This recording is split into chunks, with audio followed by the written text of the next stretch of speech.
Hello guys, কেমন আছেন সকলে আপনারা? আশা করি আপনারা সকলে ভালো আছেন। আমিও আল্লাহর রহমতে ভালো আছি। আজকে থাম্বনেইল দেখে বুঝতে পারছেন আজকে কোন বিষয়ের উপরে আলোচনা করতে যাচ্ছি। জি বন্ধুরা, আজকে কিন্তু আলোচনা করতে যাচ্ছি একটি মজার একটি ভিডিও। এই ভিডিও কিন্তু চমৎকার হতে যাচ্ছে। আমরা আজকে যে বক্তাকে সিলেকশন করেছি সেই বক্তা কিন্তু একজন সুমধুর কণ্ঠস্বর এবং সুনামধন্য বক্তা হযরত মাওলানা আব্দুল্লাহ আল আলামিন। আর অবশ্যই আমি একটি কথা জানিয়ে রাখছি, আমরা এই ভিডিওটি নিয়েছি IWC ইসলামিক ওয়াজ কর্নার এই চ্যানেল থেকে। আপনারা এই ভিডিও যদি দেখতে চান অবশ্যই ওই চ্যানেল থেকে আপনারা দেখে আসতে পারেন। তো চলুন বন্ধু, আজকে দেরি না করে সরাসরি ভিডিওতে চলে যাব। অবশ্য আর আপনি যদি আমার চ্যানেলে নতুন হয়ে থাকেন অবশ্যই আমার চ্যানেলকে সাবস্ক্রাইব করে জানাবেন আপনি কোন জায়গা থেকে আমাদের ভিডিও দেখছেন। তো চলুন দেরি না করে সরাসরি চলে যায় ভিডিওতে।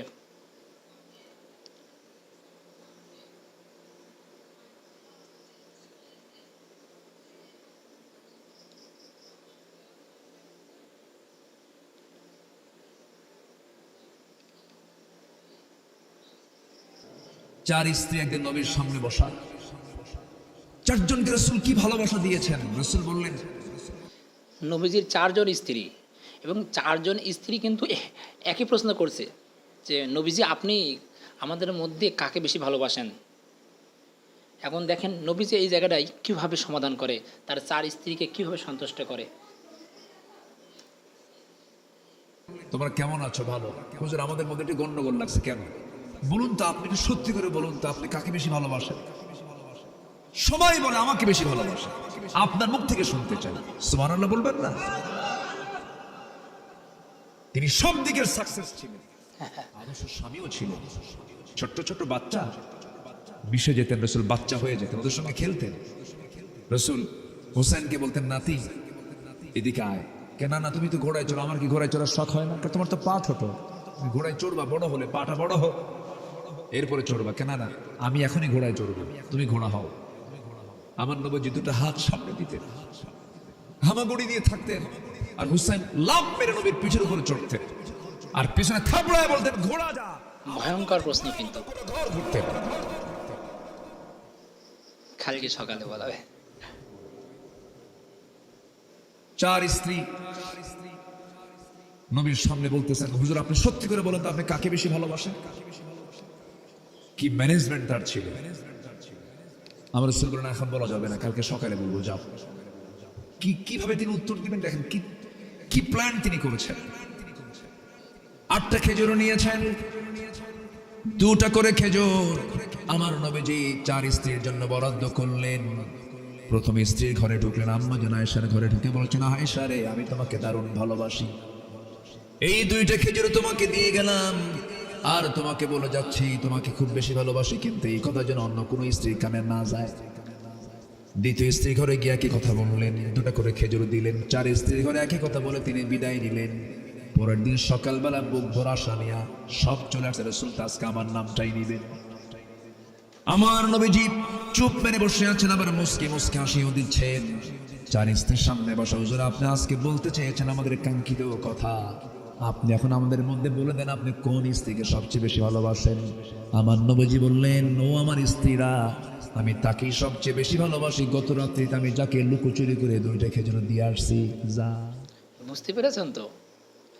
এইভাবে নবীজি তার স্ত্রীদের ভালোবাসতেন এবং মহিলাদের সম্মান আল্লাহ কোন জায়গায় দিয়েছে বুঝতে পারছেন? আর আজকাল আমাদের মহিলারা কিভাবে পর্দা ছাড়া রাস্তাঘাটে এলোমেলোভাবে ঘুরে বেড়াচ্ছে, যেখানে নবীজি তার স্ত্রীদের এই পরিমাণ সম্মান দিয়েছেন।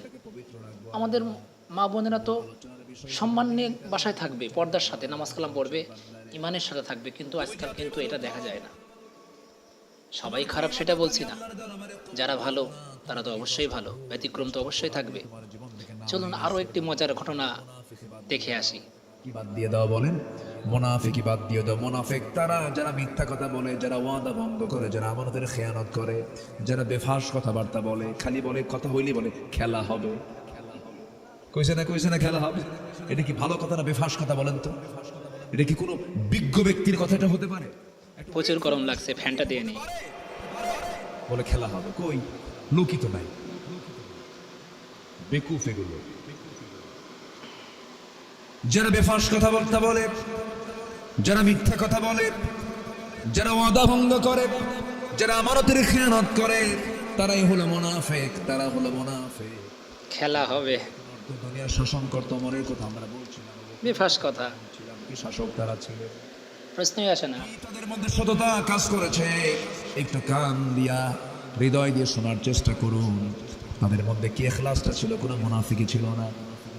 সাইয়েদনা আবু বকর রাদিয়াল্লাহু তাআলা আনহু রাতের বেলা খালি পায়ে হাঁটতেন। কি পায়ে? খালি পায়ে হাঁটতেন, তাও পাথরের রাস্তা। কিসের রাস্তা বলে? চোখা চোখা পাথর থাকতো রাস্তায়, খালি পায়ে হাঁটতেন। একদিন আবু ওমর ফারুক রাদিয়াল্লাহু আনহু দেখে ফেললেন, তিনি বলছেন, আমার আমিরুল মুমিনিন আবু বকর, রাতের বেলা আপনি খালি পায়ে হাঁটেন কেন? পা তো ফেটে যাবে, রক্তাক্ত হয়ে যাবেন, চামড়া ফেটে রক্ত বের হয়ে যাবে। তিনি বললেন, ওমর রে, আমি তো জুতা পায়ে হাঁটতে চাই, কিন্তু খড়ম জুতা পায়ে হাঁটলে পরে আওয়াজ হবে, আর এই আওয়াজে যদি কোনো নাগরিকের খালি পায়ে পাথরের রাস্তা, আসামির কাঠগড়ায় দাঁড়িয়ে তারা জবাব দিতে হবে। সুবহানাল্লাহ বলবেন না? আল্লাহু আকবার।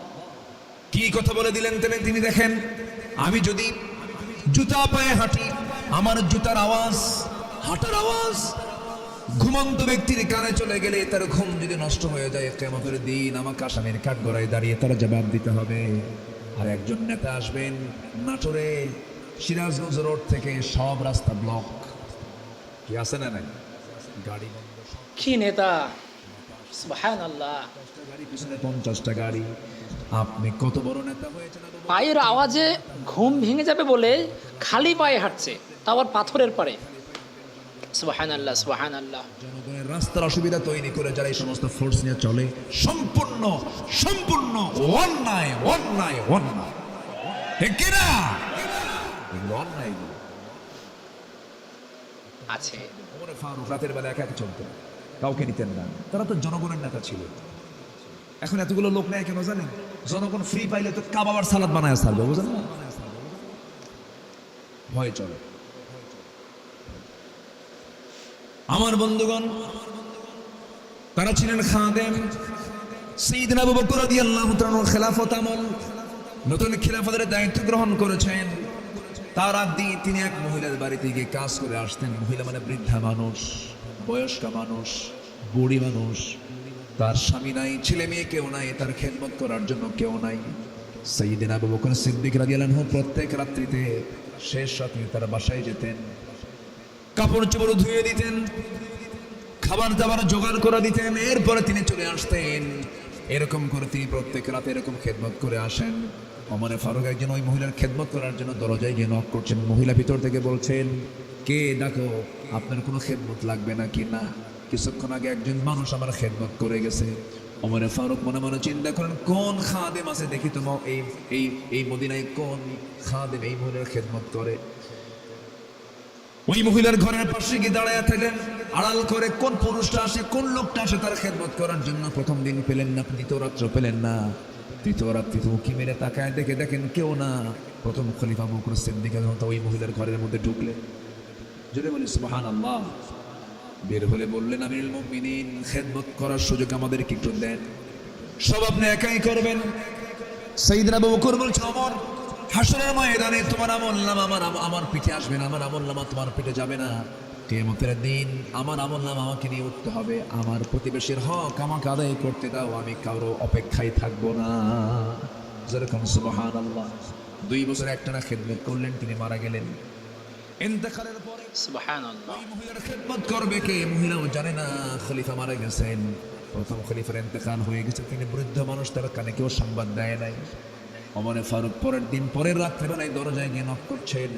দরজা খুলে গেল। মহিলা ভাবছে মনে হয় আগের খাদেমটা এসেছে খেদমত করার জন্য। রান্না বান্না সবকিছু কমপ্লিট করে, খাবার দাবার জোগাড় করে সবকিছু রেডি করে তিনি ঘর থেকে বের হয়েছেন। মহিলা খেতে বসেছেন, বৃদ্ধা নারী খেতে বসেছেন।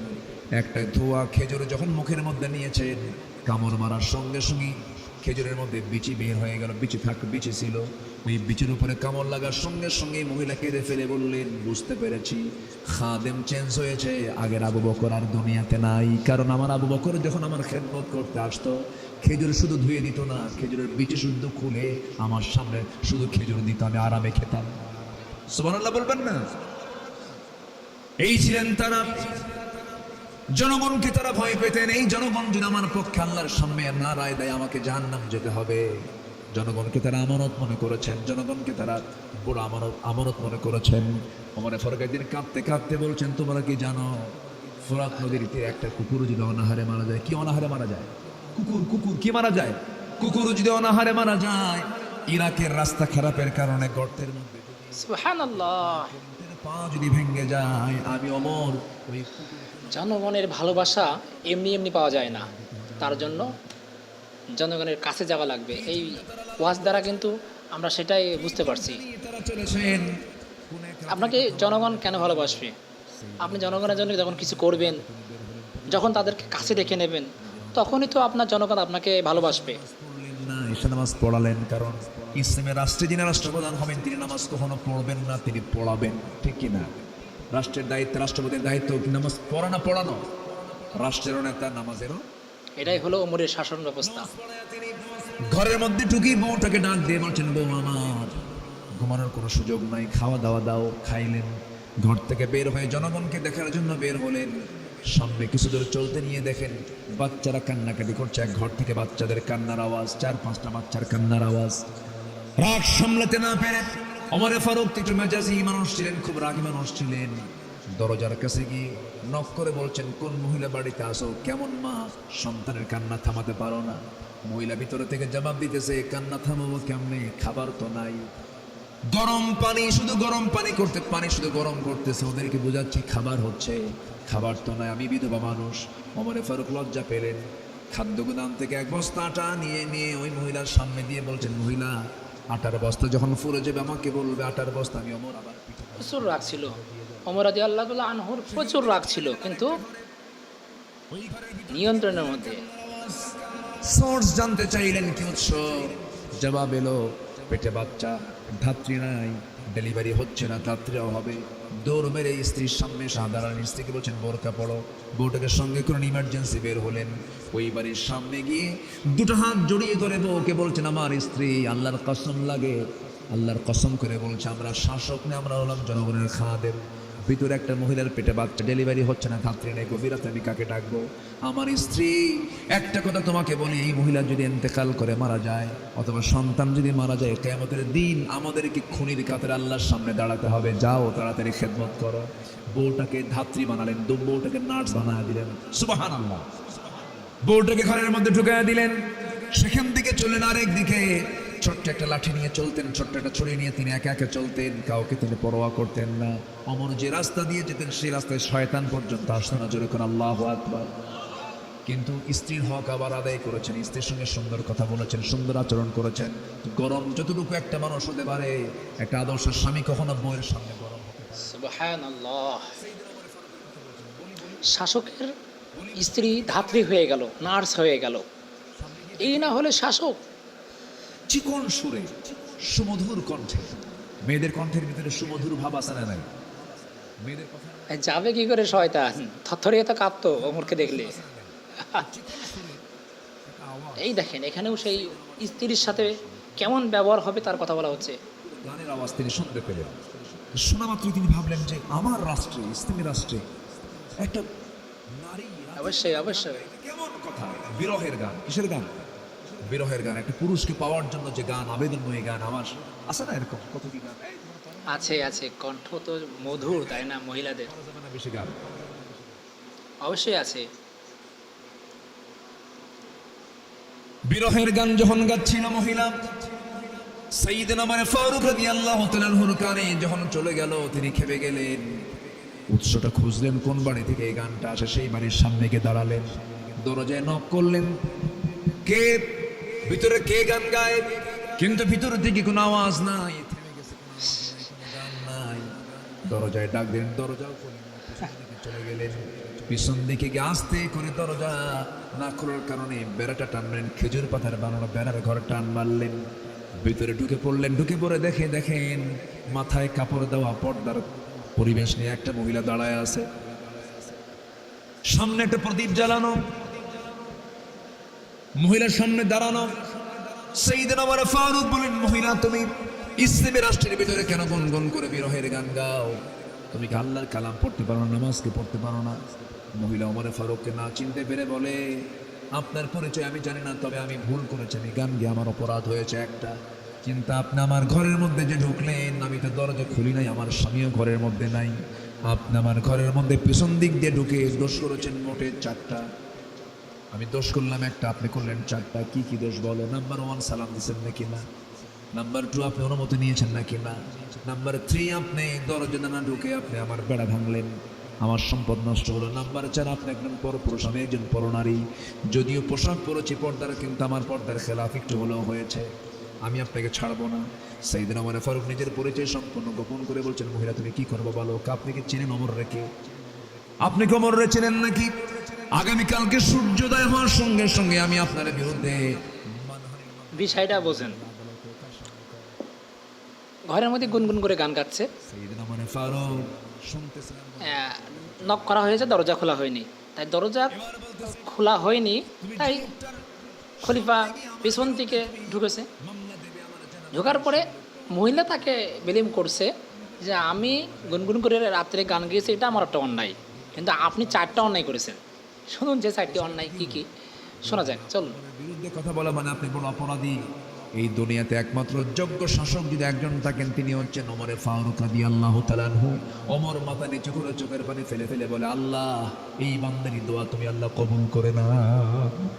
তারা সার্টিফিকেট নিয়েছেন জনগণ থেকে, আড়াল করে লুকায়া লুকায়া সার্টিফিকেট নিয়েছেন, আমি ভালো না মন্দ, কিন্তু বিগত 16 বছর চলে গেছে, জোর করে সার্টিফিকেট নিয়েছে আমি ভালো, তুই বল ঠিক কিনা? ওমর ফারুক সার্টিফিকেট নিয়েছেন আড়ালে। মহিলা ওমরের সামনে ওমরের মতো এত ভালো মানুষ এই জমিন আর নাই, সে আমাদের শাসক। তিনি চোখের পানি ফেলে ফেলে কাঁদলেন। ওমর ফারুক বলছেন, মহিলা শোনো, মামলা কি সত্যি দিবে নাকি? মামলা দেবো আমি। কেন দিবেন? কেন দিবে মামলা? কেনা আপনি অনেক দোষ করে ফেলেছেন। সাইয়েদনা ওমর ফারুক বলছেন, শোনো, মামলা তো দিবা, ভালো কথা, তোমার গান গাওয়ার কারণটা কি একটু বলো তো? গান যোগ হলো। 4 মাস আগে আমার স্বামীকে এই জনপদের খলিফা ওমর ফারুকের লোকজন সীমান্ত নিয়োগে তাদেরকে চাকরি দিয়ে দিল। জনগণ বলছে যোগ্য শাসক, বুঝতে হবে কেমন শাসক ছিলেন ওমর রাদিয়াল্লাহু তাআলা আনহু।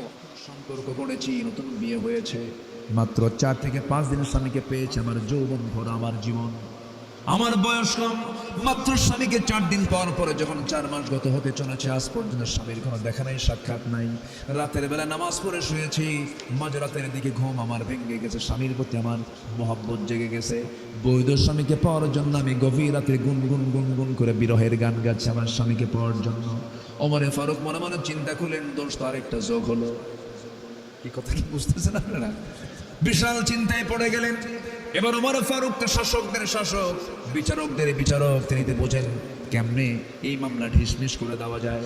এবার মহিলা কি সত্যি? এবার ওমর ফারুক বলছেন, মহিলা শোনো, সত্যি কি তুমি মামলা দিবে নাকি? হ্যাঁ, মামলা দিয়ে দেবো। সে তো জানে না, মহিলা জানে না কোন লোকটার সামনে সে কথা বলে। এবার বলছেন, মহিলা শোনো, তুমি জামার বিরুদ্ধে মামলা দিতে যাচ্ছ, ভালো কথা, তোমার স্বামীর জন্য তুমি কাঁদতেছো, তোমার স্বামী তুমি চাও না কে চাই? তোমার সেই প্রত্যাশিত আকাঙ্ক্ষিত স্বামীকে যদি আগামীকাল সূর্যোদয়ের একটু আগ দিয়ে তোমার সামনে যদি হাজির করে দিই, তুমি কি আমার বিরুদ্ধে মামলা দিবা নাকি? মহিলা মুসকি হাসি মেরে বলে, সূর্যোদয়ের আগে কেন, সারা দিনের মধ্যে হাজির করলে আপনার বিরুদ্ধে কোনো মামলা হবে না। কত দিয়ে দিচ্ছেন? কি কথা কি বুঝতে? স্বাভাবিক। উনি তো জানতেন, উনি তো জানেন যে এই মহিলার চাওয়াটা কি। চাওয়ার জায়গায় তিনি নক করেন, দোষ তো আর একটা যোগ হলো। তোমার স্বামীকে তুমি পেয়ে যাবে। নিজের কথা তিনি আড়াল করলেন, পরিচয় দিলেন না একবারের জন্য। চলে আসলেন, বউকে বলেন, বউ আমার, একটা স্ত্রী তার স্বামীকে ছাড়া কদিন পর্যন্ত থাকতে পারে? ওয়াল মুতাল্লাকাতু ইয়াতারাব্বাসনা বিআনফুসিহিন্না সালাসাতা কুরু, 3 মাস পর্যন্ত। অবশ্যই অবশ্যই। টিফিন কমান্ডারকে ডাক দিয়ে বলেন, এই সেনাবাহিনী প্রধান, আজকে থেকে প্রত্যেক সৈনিকের ছুটি 3 মাস পর পর বাধ্যতামূলক করা হলো, যাও। অমুক বেড়াকে অমুক নামে একজন আল্লাহর গোলাম আছে, তাকে ছুটি মঞ্জুর করো, তাড়াতাড়ি নিয়ে পাঠায় দাও। আল্লাহু আকবার বলবেন না? নিজের ভুলগুলো খুঁজে বের করেছেন, নিজে বের হয়ে আমার ভুলগুলো কোথায় সব খুঁজে খুঁজে বের করে নিজে সংশোধন হয়েছে। আল্লাহু আকবার বলুন। খলিফা ওমরের শাসন আমলে তার বিরুদ্ধে এক বিচারক রায় দিয়েছিল, অনেক লম্বা করে বলবো কখন। কথা দেখি ওমরের বিরুদ্ধে, খলিফার বিরুদ্ধে উনি খুশি হয়ে পরের দিন যেটা দরকার ঠিক সেই জায়গায় নক করছে। একজন শাসক বিচারক পেয়েছে যে আমার বিরুদ্ধে রায় দিয়েছে।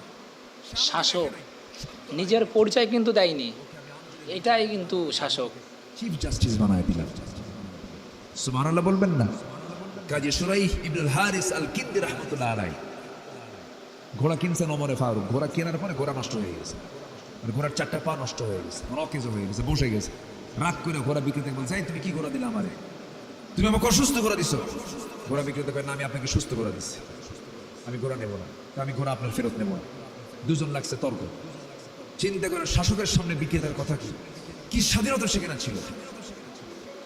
ঘোড়া বিক্রেতা কয়, চলো আল্লাহু আকবার। থানায়, কি বলে, আদালতে যাই। চলো আদালতে গেছে। আদালতের বিচারপতি কাজী শুরাইহ ওমরে ফারুক দেখে লাভ মেরে দাঁড়ায় গেছে। কাপ নেই জায়গায় কেন? ওমরের বিরুদ্ধে রায় দিয়েছে। সঠিক রায়টা দেন। এই ঘটনা, ঘোড়া কিনছি, টাকা দিছি, ঘোড়ায় চড়ছি, কিছুদিন যাওয়ার পরে ঘোড়া নষ্ট হয়ে গেছে, চার পা বসে গেছে। ও আমাকে অসুস্থ ঘোড়া দিল কেন? আমার ঘোড়া বিক্রেতার কাছ থেকে শুনছে। কাজী শুরাইহ ইবনুল হারিস মুস্কা হাসি মেরে বলেন, আমিরুল মুমিনিন দুঃখিত, রায়টা আজকে আপনার পক্ষে যাচ্ছে না। আল্লাহু আকবার বলবেন না?